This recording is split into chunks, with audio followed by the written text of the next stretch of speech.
राजस्थान में फैल रही जानलेवा बीमारी, 3 बच्चों की हुई मौत। स्वास्थ्य विभाग में मचा हड़कंप। जी हां मित्रों, राजस्थान में एक ओर जहां बढ़ती सर्दी और घने कोहरे ने लोगों को परेशान कर दिया है, तो वहीं दूसरी ओर एक अज्ञात बीमारी ने लोगों का जीना मुश्किल कर दिया है। राजस्थान के सिरोही जिले के काकेंदा गांव में एक ही परिवार के 3 बच्चों की अज्ञात बीमारी से मौत ने हड़कंप मचा दिया है। इस घटना में परिवार की 4 अन्य सदस्य भी बीमार हैं, जिनमें से एक बच्ची पालनपुर में वेंटिलेटर पर है, जबकि अन्य 2 सिरोही अस्पताल में इलाजरत हैं। स्वास्थ्य विभाग की टीम तुरंत गांव पहुंची और 40 से अधिक लोगों के ब्लड सैंपल लिए, ताकि इस अज्ञात बीमारी का कारण पता चल सके। नरेश मीणा की हरकत को लेकर किरोड़ी लाल मीणा ने जताई नाराजगी। कही ये बात। जी हां मित्रों, राजस्थान के टोंक जिले में 13 नवंबर को हुए उपचुनाव वाले दिन काफी विवाद हुआ। वहज रहे कांग्रेस के निर्दलीय प्रत्याशी नरेश मीणा, क्योंकि उन्होंने एक बात को लेकर एसडीएम अमित चौधरी को थप्पड़ जड़ दिया था। अब ये मामला लगातार तूल पकड़ता जा रहा है, जहां इसी कड़ी में टोंक जिले के समरावता गांव में हुई हिंसा और नरेश मीणा की गिरफ्तारी को लेकर चल रहा विवाद अब राजनीति का हिस्सा बन गया है। बीजेपी नेता डॉ किरोड़ी लाल मीणा ने नरेश मीणा के खिलाफ नाराजगी जाहिर करते हुए गांव वालों को निर्दोष बताया और हिंसा में उनकी भूमिका को खारिज किया। उन्होंने नरेश मीणा के थप्पड़ कांड को लेकर सवाल उठाए और कहा कि यह एक बड़ी साजिश का हिस्सा हो सकता है। उनका मानना है कि यदि कोई व्यक्ति अपनी गाड़ी लेकर आता है तो वह उसे खुद नहीं जलाएगा और पुलिस की गाड़ी जलाने की भी जांच होनी चाहिए।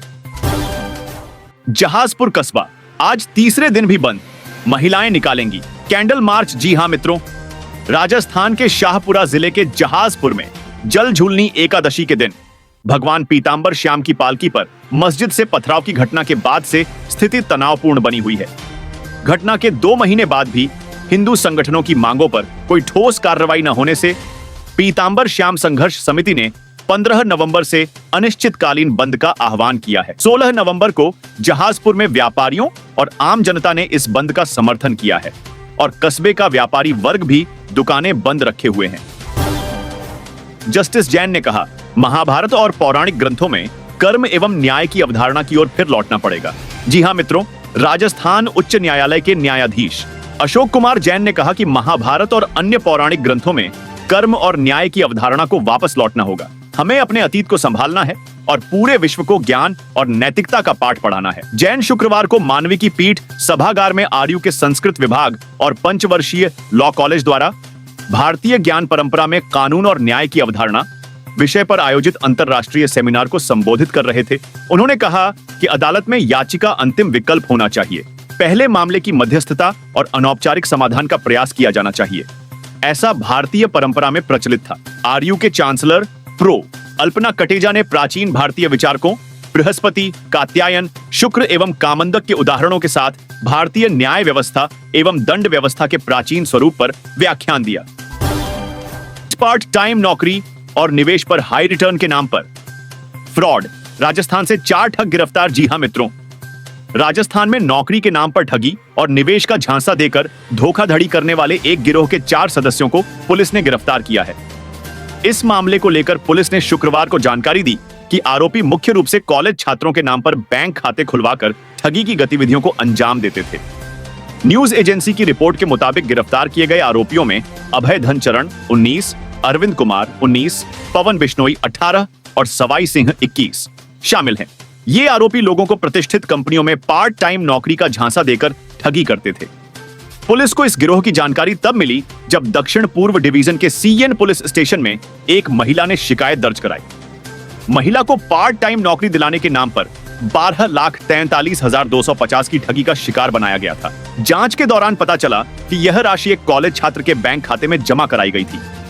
पुलिस ने बताया कि यह गिरोह कॉलेज छात्रों को 2,000 का लालच देकर उनके नाम पर बैंक खाते खुलवाता था। इसके बाद छात्रों की पासबुक, चेकबुक और एटीएम कार्ड अपने कब्जे में ले लेता था। इन खातों का इस्तेमाल ठगी की रकम जमा करने और निकालने के लिए किया जाता था। राशन कार्ड पर 450 रुपए में मिलेगा एलपीजी सिलेंडर। नए नियम से लाखों परिवारों को होगा फायदा। जी हां मित्रों, महंगाई के दौर में मध्यम वर्ग के लिए जीवन यापन लगातार मुश्किल होता जा रहा है। रोजमर्रा की आवश्यक वस्तुओं और रसोई गैस की कीमतों में बढ़ोतरी ने आम लोगों की आर्थिक स्थिति को प्रभावित किया है। हालांकि इस स्थिति को देखते हुए केंद्र सरकार ने निम्न आय वर्ग के लोगों के लिए एक नई पहल शुरू की है। अब राशन कार्ड धारक 450 रुपए में एलपीजी गैस सिलेंडर खरीद सकेंगे। इस सुविधा का लाभ उठाने के लिए राशन 450 रुपए में खरीदा जा सकता है। कार्ड धारकों को कुछ जरूरी प्रक्रिया पूरी करनी होगी। एलपीजी आईडी और राशन कार्ड लिंक करना। सबसे पहले राशन कार्ड को एलपीजी आईडी से लिंक करना होगा। यह सिलेंडर पर सब्सिडी प्राप्त करने के लिए आवश्यक है। ई-केवाईसी पूरा करें। दूसरे कदम के रूप में electronic know your customer e-KYC प्रक्रिया पूरी करनी होगी। इसके तहत आधार कार्ड को राशन कार्ड से लिंक करना होगा। सुप्रीम कोर्ट का बड़ा फैसला, सरकारी कर्मचारियों को मिली बड़ी राहत। जी हां मित्रों, सुप्रीम कोर्ट ने हाल ही में एक महत्वपूर्ण फैसला सुनाया है जो सरकारी कर्मचारियों के लिए बेहद अहम है। इस निर्णय के तहत सरकारी सेवकों को उनके आधिकारिक कार्यों के दौरान किए गए अपराधों के संदर्भ में सुरक्षा प्रदान की गई है।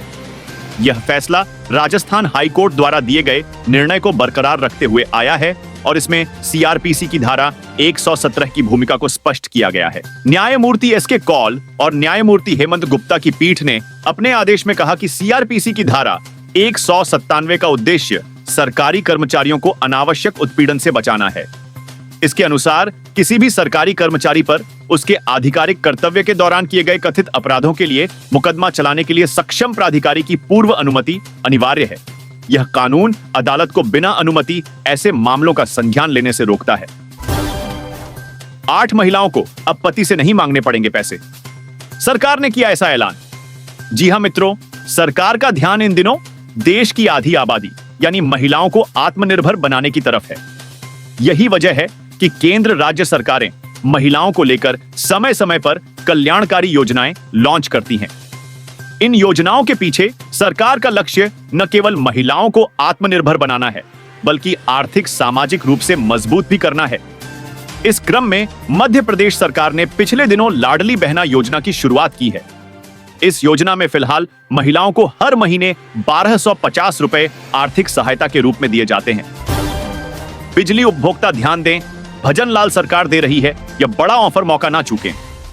जी हां मित्रों, राजस्थान की भजनलाल सरकार ने प्रदेश के बिजली उपभोक्ताओं को बड़ी राहत देते हुए विद्युत एमनेस्टी योजना लागू की है। इसके तहत बिजली उपभोक्ताओं को 31 दिसंबर 2023 तक विभिन्न कारणों से काटे गए कनेक्शन की बकाया राशि एकमुश्त जमा कराने पर उन्हें छूट दी जाएगी। बिजली उपभोक्ताओं को बकाया जमा करवाने पर ब्याज और पेनल्टी में 100% छूट दी जाएगी। उपभोक्ता इसके लिए संबंधित बिजली विभाग के कार्यालय में आवेदन कर सकते हैं। योजना 31 दिसंबर 2024 तक लागू रहेगी। डिस्कॉम चेयरमैन एवं जयपुर डिस्कॉम की प्रबंध निदेशक आरती डोगरा ने बताया कि एमनेस्टी योजना जयपुर, जोधपुर और अजमेर तीनों विद्युत वितरण निगमों के उपभोक्ताओं के लिए लागू की गई है। योजना के तहत उपभोक्ता बकाया राशि जमा करवाकर विद्युत कनेक्शन को जुड़वा भी सकते हैं। इसमें कृषि श्रेणी के उपभोक्ताओं के कटे हुए कनेक्शन कृषि नीति के प्रचलित प्रावधानों के अनुसार जोड़े जाएंगे, जबकि अन्य श्रेणियों के उपभोक्ताओं के कनेक्शन टीसीओएस 2021 के प्रावधानों के अनुसार जोड़े जाएंगे। बेरोजगारों के लिए बद्दी खबर, प्रतिमाह खाते में आएंगे 2500 रुपए। जल्दी करें आवेदन। जी हां मित्रों, सरकार के साथ राज्य सरकारें भी अपने देश के नागरिकों के लिए कई तरह की योजनाएं चलाती है। ये योजनाएं अलग अलग वर्ग के लोगों के लिए होती हैं। कई बेरोजगार नवयुवक जो पढ़े लिखे होने के बाद भी बेरोजगार हैं, उनके लिए सरकार बेरोजगारी भत्ते की भी घोषणा करती है। स्कीम के तहत पात्र युवकों को 2500 रुपए प्रतिमाह आर्थिक मदद दी जाएगी। इस योजना की मदद से सरकार बेरोजगारों का आत्मविश्वास बढ़ाना चाहती है। यह योजना पुरानी है, लेकिन जानकारी के अभाव में लोग इसका लाभ नहीं उठा पाते। यह है पात्रता बेरोजगारी भत्ता योजना में आवेदन करने के लिए उम्र 18 साल से 35 साल के बीच होनी चाहिए। साथ ही इन युवाओं के पास कम से कम 10वीं या 12वीं क्लास पास की मार्कशीट होना अनिवार्य है।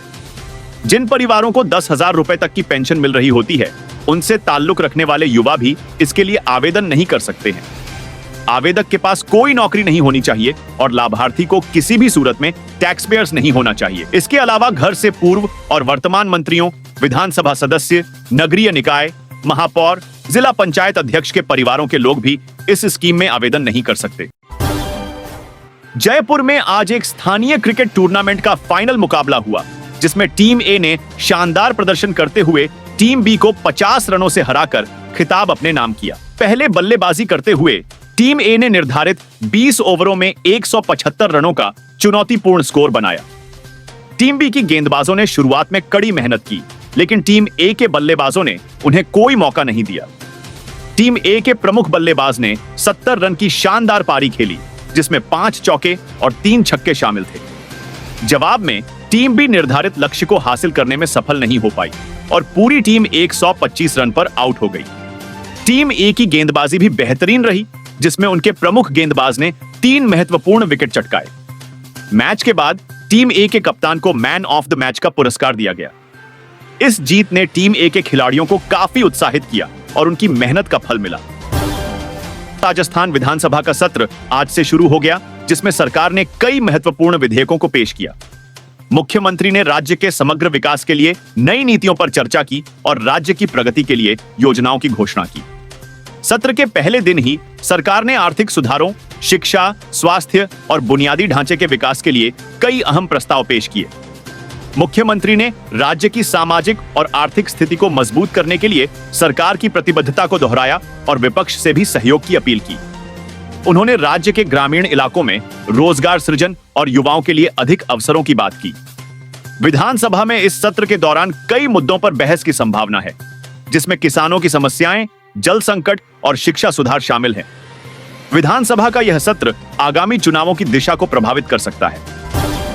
राजस्थान के ग्रामीण इलाकों में बिजली कटौती की समस्या ने गंभीर रूप ले लिया है, जिससे विशेष रूप से किसान समुदाय प्रभावित हो रहा है। किसानों का कहना है कि बिजली की अनियमित आपूर्ति के कारण सिंचाई के कार्यों में बाधा उत्पन्न हो रही है, जिससे उनकी फसलें सूखने की कगार पर पहुंच रही हैं। यह स्थिति न केवल उनकी आजीविका बल्कि पूरे कृषि उत्पादन को भी प्रभावित कर रही है। गांवों में रहने वाले लोग भी घरेलू कार्यों के लिए बिजली पर निर्भर हैं और लगातार कटौती से उनका दैनिक जीवन कठिन हो गया है।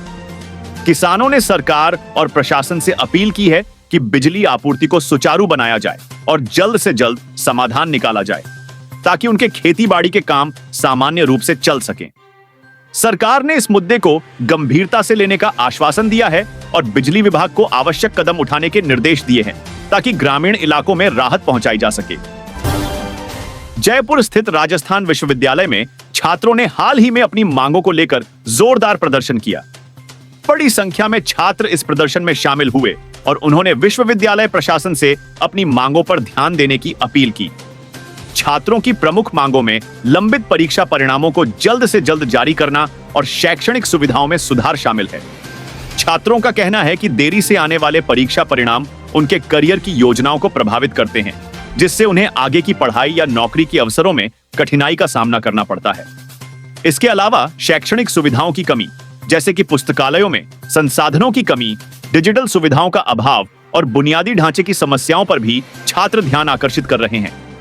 प्रशासन ने छात्रों के प्रतिनिधियों से बातचीत का आश्वासन दिया है और उनकी समस्याओं का समाधान निकालने के लिए जल्द ही कदम उठाने की बात कही है।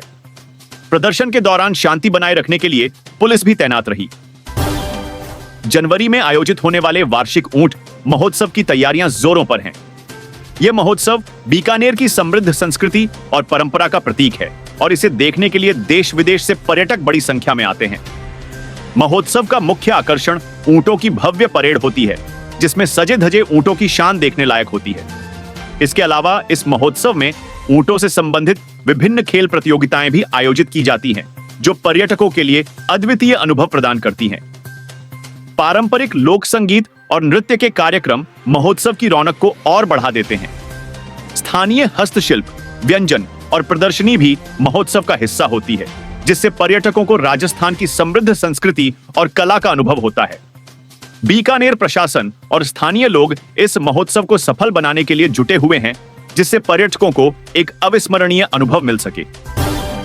पाली जिले के कई गांव पानी की गंभीर किल्लत से जूझ रहे हैं, जिससे ग्रामीणों का जीवन कठिन हो गया है। जल स्रोतों के सूखने और पानी की अनियमित आपूर्ति के कारण स्थिति और भी विकट हो गई है। स्थानीय निवासियों ने प्रशासन से जल्द उचित जल प्रबंधन और आपूर्ति की मांग की है, ताकि उनकी दैनिक जरूरतें पूरी हो सकें और जीवन में आई चुनौतियां कम हों। गांवों में खेतीबाड़ी भी प्रभावित हो रही है, जिससे किसानों की समस्याएं बढ़ गई हैं। पशुओं के लिए चारे और पानी की कमी ने स्थिति को और चिंताजनक बना दिया है। प्रशासन ने समस्या को गंभीरता से लेते हुए जल्द समाधान का आश्वासन दिया है।